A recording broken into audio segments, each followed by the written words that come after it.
this to ourselves. Why? We're making rods for our own back.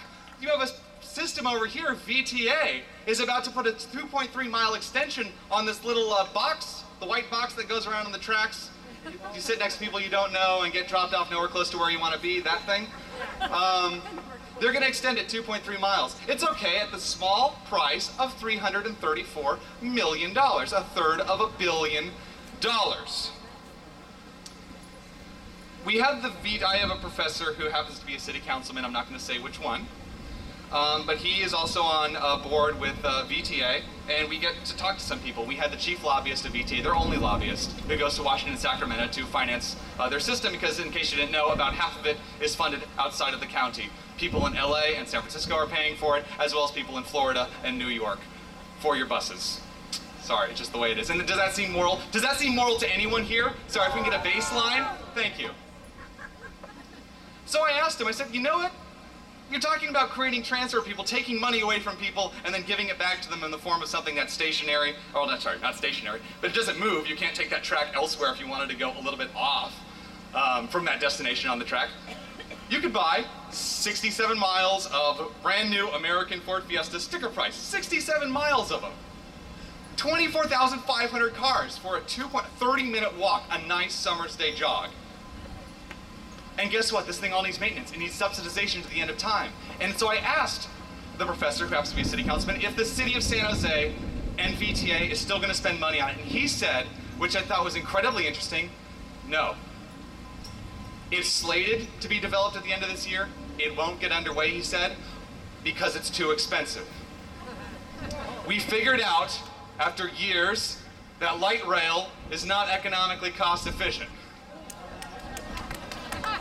We told them that. And so, he said what they're going to do is do what London did and make a bus lane, which means a brand new road just for buses, those big empty vehicles that travel down, very aerodynamic and make stops and have the audacity to say they're environmentally friendly. But that's good because the VTA bus system is subsidized to the tune of 86%.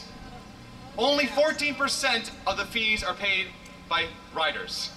How bad does the original plan have to be that something that runs at an 86% loss is better?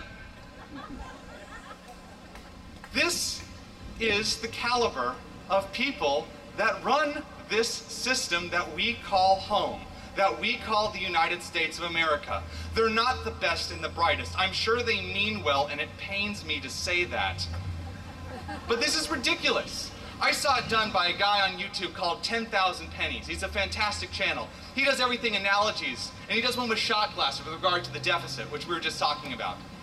In 2007, the deficit, but this is when the Republicans were in office, was astonishingly high, $161 billion. The next year, Harriet Reid and the Democrats take over both chambers of Congress. $450 billion deficit. The next year, housing prices collapse. Revenues collapse for taxes, stimulus package passed, 2 TARP programs, $1.4 trillion in deficit. We need to do something. This is too much money. And so we'll pass health care and then start cutting things. So next year we got $1.3 trillion. Congratulations. That's on top of the 1.4 and the other ones. And then on top of that, we're at 1.55, 1.6. It's not quite certain this year. Our government takes in, just to run itself, not including the deficit, as much money as China, the second largest economy on earth, produces in its GDP a year. And we still can't run things off of that.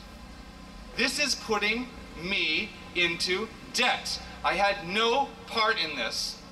None of us had any part in this, but we're going to have to pay it off. This cannot continue. When people say this isn't sustainable, they're like, I don't know, maybe we have to nationalize Moody's to continue to force ourselves on a AAA credit rating. I'm not sure what we're going to do, but it can't stay the same. And so if I can take this to a functional argument, as we've seen, we're going to hear from an economist here, and they're going to talk about function. And you know what, and we talked about morals already, but you know what, I would sacrifice the functionality of John Stuart Mill and Adam Smith for just the moral principles of liberty any day. I would sacrifice it for Jefferson and Thomas Paine and John Locke any day of the week. I don't need to know that it's not smart to go take all of Aaron's lemonade stand money away, that it doesn't serve some sort of economic benefit to the cul-de-sac. It's wrong to go over there and take his earnings. It's wrong to do that.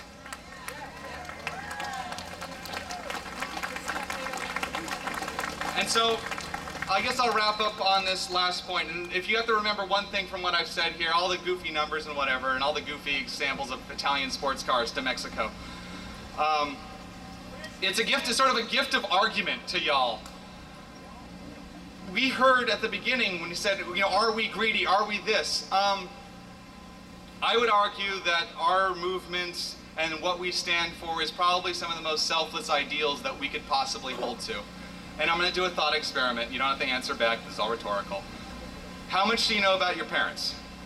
You know their names, where they lived, their time with you, maybe some places they worked. Or you know about your grandparents, their names, if they served in a war. You may know some war stories. You know a lot less, right? What about your great-grandparents? At this point, some of us are like scrounging for names, like, whoa, I have 8 of them? Let me think. All their trials and tribulations, you owe everything to them. You probably couldn't even name their names. Great-great-grandparents, I'd imagine 99% of you are at a loss. Well, this is the same sort of thing. The people we're doing this for, the principles we're standing for, the benefits will not be seen until 4 or 5 generations out.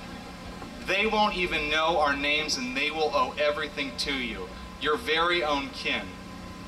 We are willing to make sacrifices now for people who have not yet even been conceived, just ideas, and it's out of this human solidarity and this miracle of empathy that I say this is an incredibly selfless movement. And the people that say, I want that now, so I'm going to take your money to pay for it, and I'm being selfless, I doubt that. That is casuistry. That is wrong. And so are you greedy?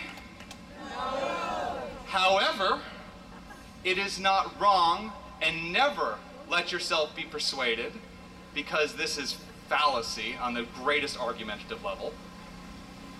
If you stand to benefit from doing the right thing, and you feel humbled by that, and you feel like guilty, don't. If you stand to benefit by doing the right thing, it shows you just how great doing that right thing is. If you stand to keep more of what you earn and have more control over your financial future, because guess what? Money is freedom, people. That allows you to do things. That gives you a sense of security. That gives you travel. That lets you have things. That lets you provide for others on your own terms, using it smartly, wisely. So don't be afraid to benefit from what you stand for. But don't you let that greed argument make them think that you're being selfish, because you're not. You're being correct. And so in honor of the people that came before us, I will end this the exact same way I ended last time. And it's a quote from Ronald Reagan. It was on the 40th anniversary of the landing of the beaches of Normandy, and he stood up there with Margaret Thatcher by his side, where so many American lives were lost. And he said, "Let us make a vow to our dead. Let us show them by our actions that we understand what it is that they died for. I will not fail thee nor forsake thee. Strengthened by their courage, hardened by their values, and borne by their memory, let us continue to stand for the ideals for which they lived and died." Thank you very much.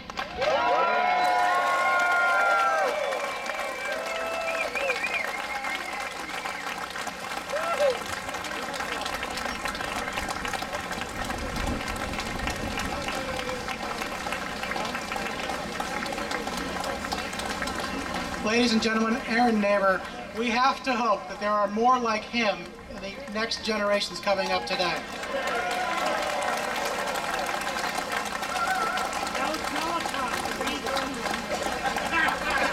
All right, I'll point out, we had a heckler in the crowd who made a good point. There's no teleprompter here. Aaron said those things and had that in his head. It's an important point. People on our side don't need teleprompters because we have a certain knowledge of our beliefs and the certainty in our values, and we can say what we mean, and we don't have to hide it, we don't have to obfuscate, we don't have to lie, because we believe things that are known to be true, and we're prepared to say them.